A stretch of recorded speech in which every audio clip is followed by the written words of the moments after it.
ஆண்டவராகிய இயேசு கிறிஸ்துவின் இனிய நாமத்தில் அன்பின் வாழ்த்துக்கள். இந்த கால வேளையில உங்களை சந்திப்பதுல மிகவும் மகிழ்ச்சி அடைகிறேன். இந்த நாள் உங்களுக்கு ஒரு ஆசீர்வாதமான நாளாக, நன்மை நிறைந்த நாளாக இருப்பதாக நிச்சயமாகவே நீங்கள் செய்கிற ஒவ்வொரு வேளையில தேவன் உங்களோடு கூட இருந்து உங்களை ஆசீர்வதிப்பாராக.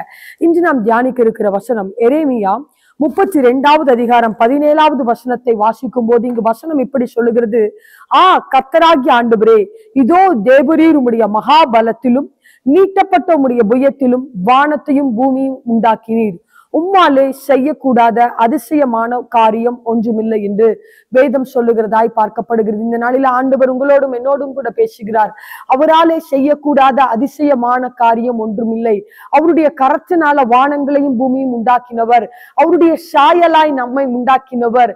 அப்படிப்பட்ட தேவனை ஆராதிக்கிற நாம் பாக்கியவான்கள். நிச்சயமாய் அப்படிப்பட்ட தேவன் உங்கள் வாழ்க்கையில நீங்கள் எதிர்பார்த்து இருக்கிற ஒவ்வொரு காரியத்தை அவர் செய்ய வல்லவராயிருக்கிறார்.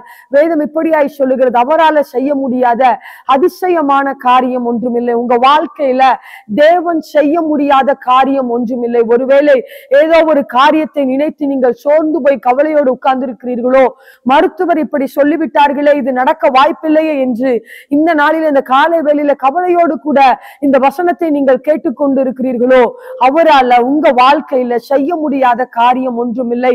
நீங்கள் விசுவாசியுங்கள். நிச்சயமாக இங்கு வசனம் இப்படியாய் சொல்லுகிறது: அவர் மகாபலத்தினாலும் நீட்டப்பட்ட புயத்தினாலும் வானங்களையும் பூமியும் உண்டாக்கின தேவன். இந்த நாளில் உங்களுக்கு அற்புதங்களை செய்ய கடந்து வந்திருக்கிறார். நீங்கள் எதிர்பார்த்திருக்கிற காரியத்துல நன்மைகளை செய்ய கடந்து வந்திருக்கிறார். ஒருவேளை இந்த காரியம் நடப்பதற்கு வாய்ப்பில்லை என்று உலக பிரகாரமான ஒரு சூழ்நிலைகளில் நீங்கள் கவலையோடு கூட உட்கார்ந்து இருக்கிறீர்களோ, ஆண்டவர் இந்த நாளில் உங்களையும் என்னையும் பார்த்து சொல்லுகிறார்: என்னால் செய்ய முடியாத அதிசயமான காரியம் ஒன்றுமில்லை.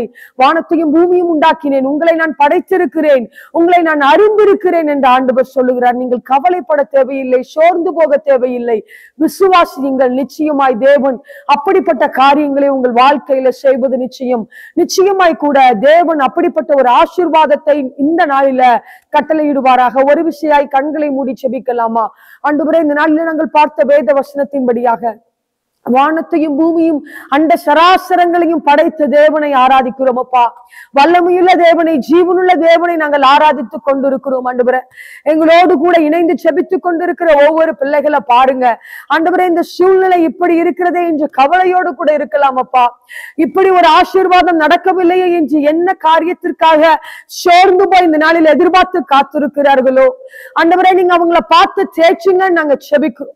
அவர்களுக்கு ஒரு விசுவாசத்தை தாங்க நாங்க செபிக்கிறோம். ஆண்டவரே, இந்த நாளில நீங்க எங்களோடு கூட பேசியபடியால் உமக்கு நன்றி செலுத்துகிறோம். இயேசுவின் நாமத்துல என்ன காரியத்திற்காக அவர்கள் எதிர்பார்த்து காத்திருக்கிறார்களோ அந்த காரியத்துல ஒரு அற்புதத்தை செய்து நீங்க அவங்களை கனப்படுத்துங்க நாங்க செபிக்கிறோம்.